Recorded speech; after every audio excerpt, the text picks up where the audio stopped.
شیری جوانی توی مریوانی دانه رانا کوسر بن مبانی دانه رانا کوسر بن مبانی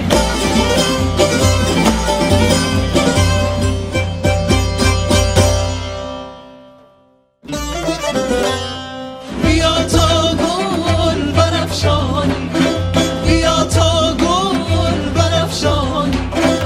امید در ساغر اندازی فلک را سقف و بشکافی ترهین و در اندازی فلک را سقف و بشکافی ترهین و در اندازی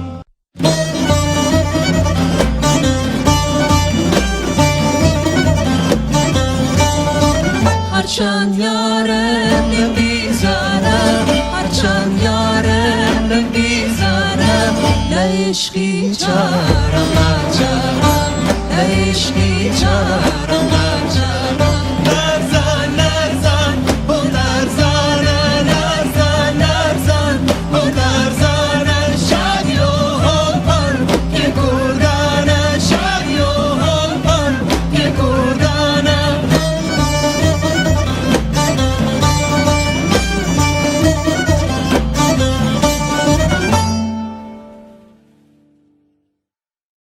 شب به گلستان تنها منتظرت بودم باده ناکامی در هجر تو پیمودم منتظرت بودم منتظرت بودم منتظرت بودم منتظرت بودم اشکای دانه دانم زلفا را کردی شانم چرا گرفتی بهانم بیا بریم سر گل سردارم انار بیا بریم سر گل سردارم انار گل انار گل انار گل بیا به باغ عشقت یه گل ده گل صد گل فدای چشمت انار گل انار گل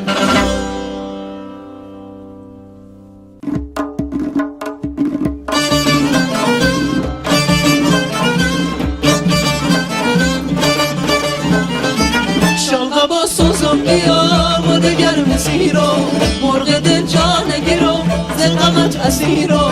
عشقم از دوری تو أمن كرم وكالهرم نتركم نفاسم نعربم لو روجا وخلق كراوم دجمنان باريان بيواناوم بوما تقرين أوتاويان لزيكي خوم هل نكندراوم أمن كردم كالهرم بازي خدر هنفرم أمن كركوكم هلبزم كبانيم هاباتم أمدم أمن شناخم إلام موشم عفرين بشنقالم برخين بمرن أواني تساويان بغيوة خاكولاتم برينم داوة هتاكم هاوم خزمتكاري بيش مرقو كديشي خوادكار وشرجارم سپاس بو هملاجي ئەگەرچی هیچ کەسێک میوان نییە و پێویستیە کەسیش خۆی بە میوان نەزانێت بەڵام هەمیشە عورف و عاداتی کوردەواری وابووە بەخێرهێنانی بۆ تەنەریتێکی جوانی کوردەواری بۆیە داوا لە کاک پێشڕەو کەڵهوڕی دەکەین بۆ بەخێرهێنانی خزمان تکایە بفەرمە بەناوی خوای گەورە و میرەبان خزمان و دۆستان میوانە نیێژە سڵاوتان لێبێ ئەم کاتەتان باش سڵاوی بەهاری کوردستانتان لێبێت بە هیوای ڕۆژێکی پڕ لە چالاکی و زیندووکردنەوەی نەریتی خزمەتی بە ناوی لیژنەی بەهارەگەشتی وەزی کەڵوڕەوە سەری ڕێزمان بۆ ئامادەبوونتان دادەنوێنین دەستی ڕێزمان بۆ ئامادەبوونتان بە سنگەوە دەگرین کەماندوو بوون بۆ ئامادەبوونتان لەم بەهارەگەشتەدا خزمان و میوانان نیێژە کەڵهوڕ هۆزێکی ڕەسەنی کوردەواریە و مێژۆکەی دەگەڕێتەوە بۆ سەر ڕەچەڵەکی فەهلەویەکان کە چەپۆکی زەمەند پەرتەوازەی کردووی بەڵام ساڵ لە دوای ساڵ بە هیمەت و ماندووبوونی خەمخۆرانی هۆزەکەمان لێکتر نزیکبوونەوەی زیاتر دروست دەبێت ئێستاش هۆزی کەڵۆر بۆتە ئەمری واقع ئەمەش جێگای خۆشحاڵی هەمووانە چونکە ئامانجمان هاوشێوی هۆزەکانی تری کوردستان ئەوەیە ئێمە شمکێکی ماندووبوون بەدەستەوە بگرین لە زیندووکردنەوەی ڕەسەنایەتی کوردی خۆشحاڵین ئەم ساڵیش پەروەرگاری باڵەدەست دەرفەتی بۆ ڕەخساندین بە دیداری خزمان و ئازیزان شاد بینەوە لە کەش و کێوەکانی کوردستان. خزمان و میوانانی بەڕێز، ئێستا لە ناو دنیایەک نامۆبوون و ترس لە ئایندەدا دەژین کە ناچاری کردوین لە بیرکردنەوەماندا وێنەیەکی ئەسڵ و ڕەسان تەنها لە ڕابردوومانە ببینین. بەڵام ئێمەی هۆزی کەڵۆر ئەو نەنەنگیانە وەلا دەنین، هەنگاو دەنین بۆ ڕەسەنایەتیمان بە هەنوەرگرتنی ئەزمموی ڕابردوو بە تێکەڵکردن لەگەڵ شارستانێتی ئەمڕۆی مرۆڤایەتیدا. بە هیواین ئەمڕۆ هەمووان پێکەوە بتوانین نمونەیەکی جوانی کوردەواری پیشان بدەین، شارستانێت و جوامێری هۆزی کەڵوەر بۆ هەموو دنیا پیشان بدەین. ئێمە زیاتر کاتان ناگرین، بە ناوی لیژنەی بەهارەگەشتی هۆزی کەڵوەرەوە خۆشحاڵی خۆمان نیشان دەدەین کە ئەمڕۆژ هەموو خزمان و میوانانی خۆشەویست پێکەوە کۆبووینەتەوە بە هیوان کاتێکی پڕ لە کامەرانی و ئاسوودەی بەرنەسار لەگەڵ بەرنامە و پرۆگرامەکاندا. هەر شاد و سەرفراز بن. لێرەوە بەڵێن دەدەین کار دەکەین بۆ بەرز ڕاگرتنی دروشمەکانی ڕەسەنایەتی پێکەوە ژیان خزم دۆستی ئاسوودە و سەرفراز بن. ڕەنگە لای زۆرێک وا بێت هەر کاتێک هۆز و تیرەکان کۆ دەبنەوە و خزمایەتی گەرمتر دەکەن، جۆرێکی تر و پێچەوانەی ئامانجە بنەڕێتەکەی خوێندنەوەی بۆ بکرێت. کاک فایق کەڵهوڕی مەبەستی دووەمین بەهارەگەشتی هۆزی کەڵهوڕ ئاماژە پێ دەکات، داوا لە بەڕێزیان دەکەین بفەرموون.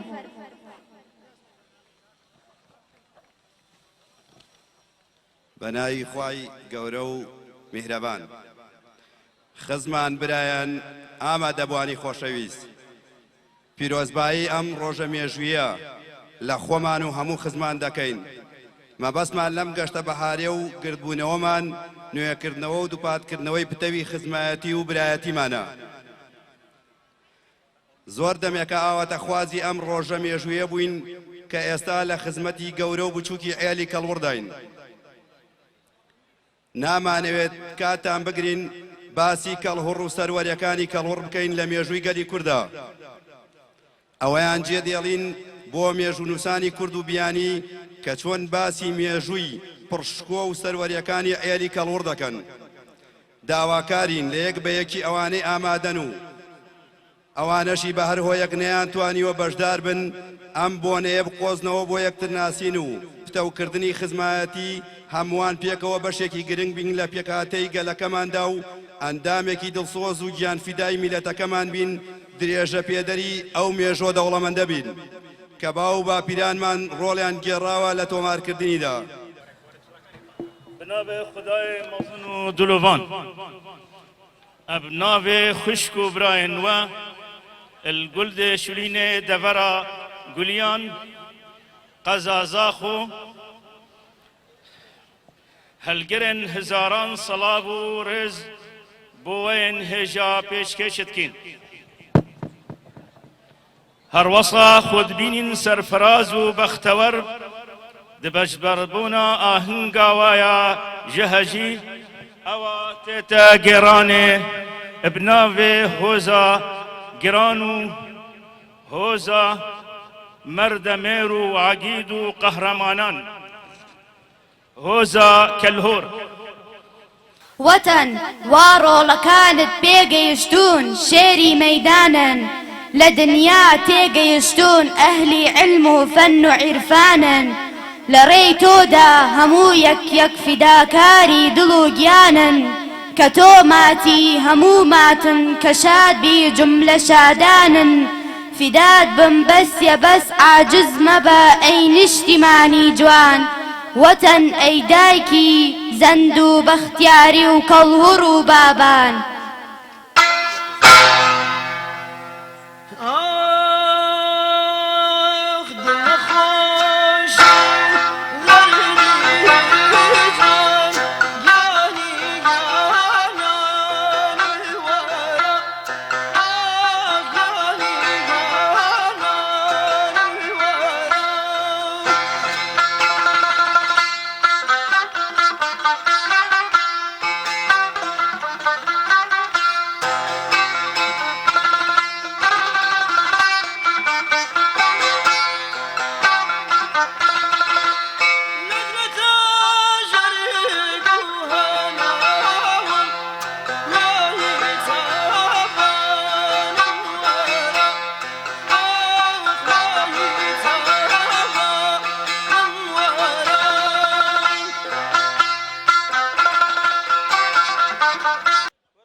فكرة من ما نمرد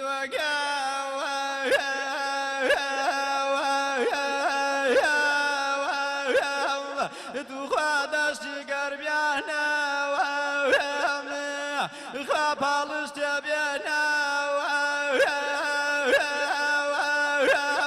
دخوا بی خجشانا خوا دو جای کلیانی ابرک خوا و کترکی داره خوا مالیان باریکه روی و بابته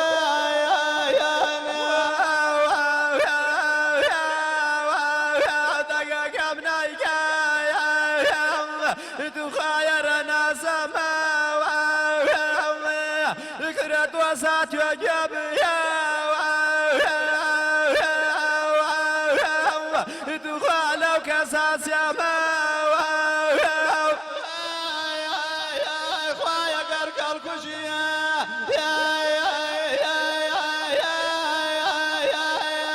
کسکم کلواله چیمه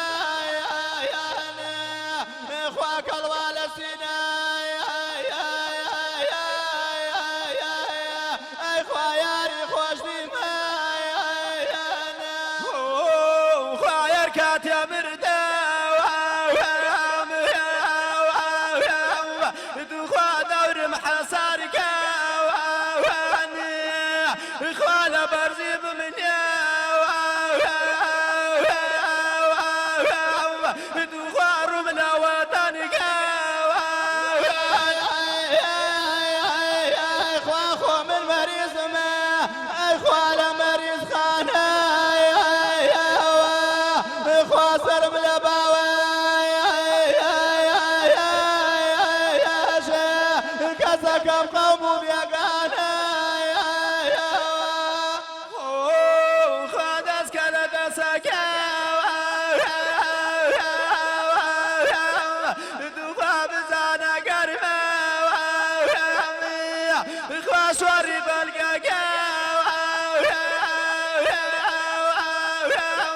دفا وباني دربا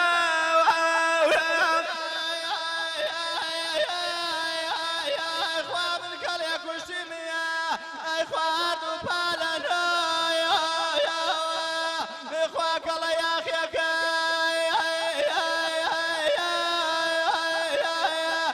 خواه سرتکی بما خواه ملو شاخ و شاو دو خواه کوا بجاو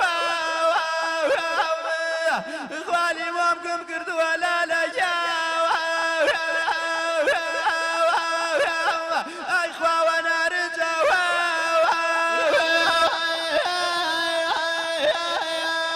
خوا شوراوي باراني اي خوا دايدا وقبري اي خوا تصوزني كسكم قلدات دوري زور سپاس دوستان خوش بید سلام و هزار سلام لخون من عالیم من ریچرمی من ناتوان و کخونی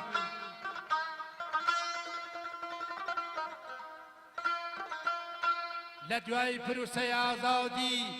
کر کلهر کر ایل گورای کلهر لدشت پاکگان خاک کردستان جمع بون هزاران سلام للیدان و لسرجم بنمال شهیدان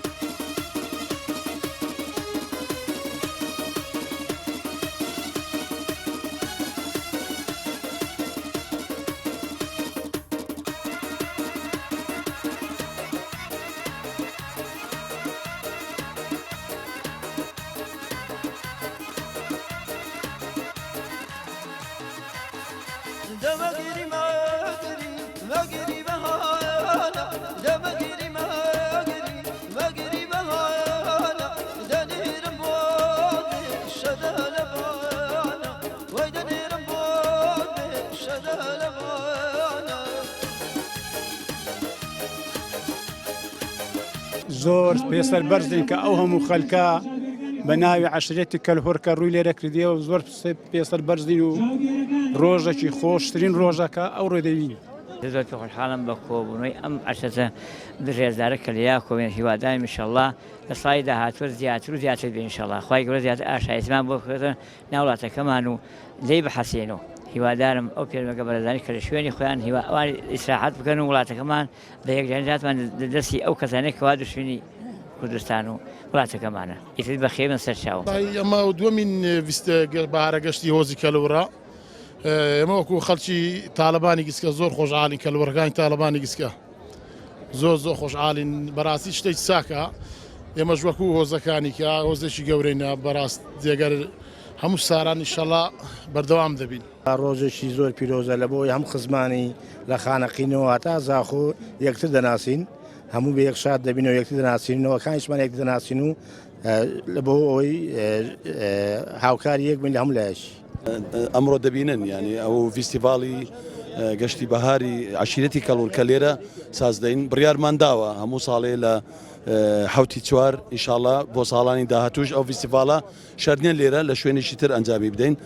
ئەوەی دەبینن تەنها مەبەست لە برایەتی و زیاتر تێکەڵبوون و زیاتر هاوکاری یەکترە بۆ وەکو عەشیرەتی کەڕۆڵ اینجا لە هەر شوێنێک و لە هەر شارێک و لە هەر وڵاتێک بێ لەبەرەوەی دەبین خەڵکێکی ئێجگار زۆر لە شاری هەولێر و دۆک و زاخۆ و کەرکووک و بەغدا و خانەقین و مەندەلی و ئێران خەڵکێکی ئێجگار زۆر ئەوڕۆکۆ بۆتەوە. ئەمە بەهارە گەشتێکە دیارە من سوپاسی کۆمەڵی لە گەنجەکانەکەم لە ساڵی پاڵ ئەم بیرۆکان بوو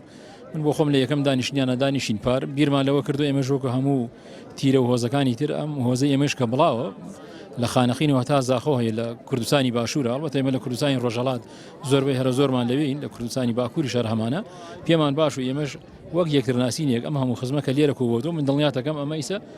هەزاران کەسەی لێرە یەکتری ناناسن ئێستاتونە دەیرە ئێمە ئەمەمان بەمەسی ئەوە کردو ئێمەش بۆ یەکتری ناسینی ئەم خزمانە ئینشەڵڵا لە دوا ڕۆژە فراوانتری بکەین خزمەتیەکەمان باشتر بکەین و ئومێد دەکەین ساڵی داهاتوو ئەمە لە جاتی ئەو بەهارە گەشتە بیکەین بە فیستیڤاڵێکی هۆزی کەڵوور بە گەورەتر بیکەین. کیژی جوان بەو چاوانت بەو دوو لێواڵانت کیژی جوان بەو چاوانت بەو دوو لێواڵانت بۆچی خوڵکم ناکەی تا بێمە خانەولانت مەترسەی ژناکەم ئەژمێرم ئەو خاڵانت مەترسەی ژناکەم ئەژمێرم ئەو خاڵان.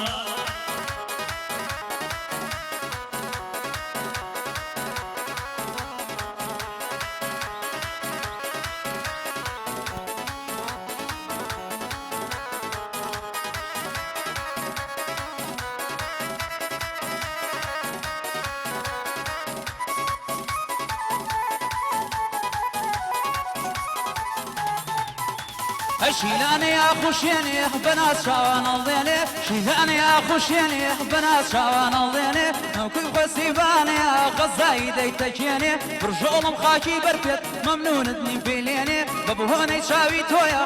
ودن ببنجيني قرباني يا شاويبن تبعنا صليديني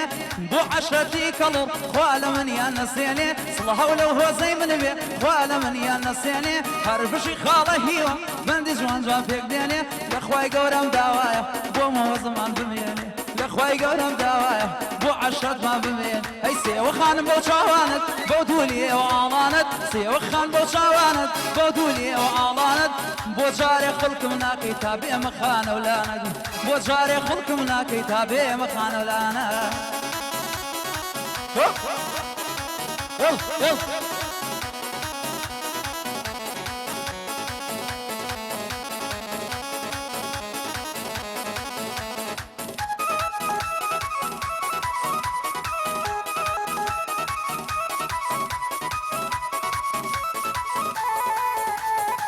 دەسەرچی نوێنم بانی بانێکم بەشیمانی دەسەرچی ملێنە بانی دیکەشم بەشیمانی لەسەر تۆیان لێگەدەن کورد و ڕۆم و وەفانی بۆ عاشرەتی کەڵوەڕ ئەو بەندەم بۆ پێگانی یا ڕەبی بەخێر بێن چی هاتووە بە میوانی یا ڕەبی بەخێر بێن چی هەتوا بە میوانی نییە خان بۆ چاوانە بۆ دوو لێوە ئاڵانە نییە خان بۆ چاوانە بۆ دوو لێوە ئاڵانە بۆ جارێ خوڵقم ناکەی تا بێمە خانەولانە بۆ جارێ خوڵقم ناکەی تا بێمە خانەولانە ئای بژی باوکە ڕۆژێکەوە ڕەهاوە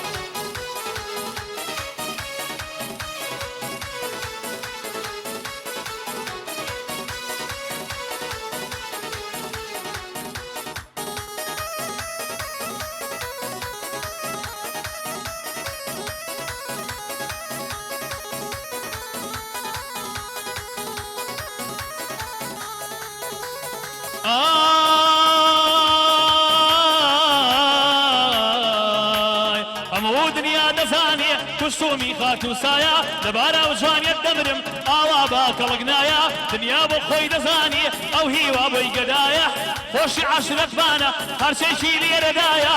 عاشقی کەڵوڕە هەرچێکی لە دنیایە پایەداربی عاشقمان کەڵا کوڕی تێدایە پایەداربی عاشقمان کەڵا کوڕی تێدایە ڕەوەزوو کاکیوە ڕەوەزوو کاگیجان ڕەوەزوومان بە من هیوای لە خزمەتایە یا ڕەبی سەرکەوتوو من هەرچەشی لێرەدایە پێ من ژیان جوان بۆم لێدە ئۆرگت بێنە سەمایە یا ڕەبی بمێن چی عەشرەتم لێرایە خودا بیان هێڵێ بووم هەتا تاتایە